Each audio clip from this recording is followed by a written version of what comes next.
As is our tradition in Tom Bird's retreats, we like doing little testimonial interviews. And today, the first book was finished. It's the second day of the retreat, just after lunchtime. And would you just introduce yourself? Okay, my name is Betty. My name is Betty Bergoli, and I go also by Kehaulani or Kehau. And I am from the Big Island of Hawaii. And what do you do for a living? My husband and I run our own company. We do freight.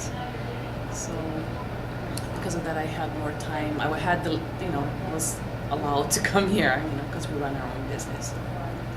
Very cool. Did you expect to finish your book in this retreat? Did I expect to finish Yeah. reading it? Yeah, I did. Tom has been inspirational, and I watched just the testimonials of other people, and I also know someone else who did this, so it was awesome. So I had confidence I'd finish it. And did you think you'd be the first one to finish? No, not at all.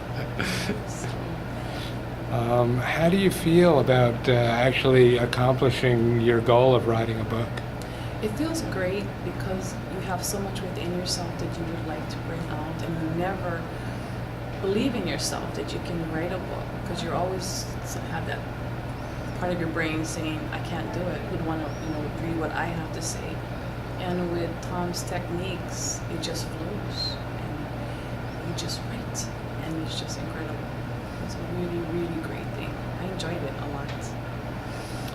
If you had one piece of advice for somebody thinking about attending a retreat or preparing for a retreat, what would you give them? Don't overthink it. Don't get too scared. Be a little scared, as Tom said, because it means that it is telling you it's time to write that book. But we tend to overthink it a lot, where you can even be sick before you even get here. Just have that confidence and go for it.